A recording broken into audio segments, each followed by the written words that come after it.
પૈસા દઈને માણસો નથી, બધા અત્યારે અમારો 120 માણસનો ભાઈઓ બહેનોનો સ્ટાફ છે અહીં ખડે પગે, જેઓ મોટા મોટા ઉદ્યોગપતિથી માંડી સરકારી કર્મચારીઓ પોતે ખંભે ખંભો મિલાવી અને આ પૂજ્ય અમારા ગુરુદેવનું જે પ્રેરણા છે એને સાર્થક કરી રહ્યા છે અને ખૂબ ખૂબ ધન્યતા અનુભવી રહ્યા છે.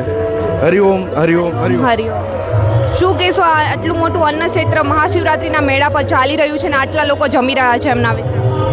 જે બાપુની પ્રેરણાથી અત્યારે આ જે ભંડારો ચાલે છે, જે 35 વર્ષથી આ ભાઈએ કીધું એ રીતે જે સાધકો છે અત્યારે સેવામાં એટલા બધા તત્પરથી તન્મનતાથી જે કામ કરે છે, સેવા કરે છે, એ બધાય ધન્યતાથી જ કામ કરે છે. સેવાને કોઈ પગાર કે એવું નથી, બધાય ગુરુ ભક્તો છે અને બાપુજીની જે કૃપાથી બધાય સેવાનું કાર્ય કરી રહ્યા છે અત્યારે.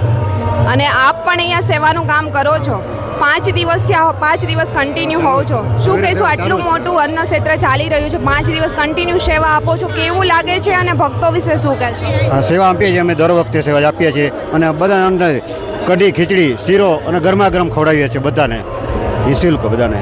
ધન્યવાદ. જય ગિરનારી. જય ગુરુદત્ત. જય ગુરુદત્ત.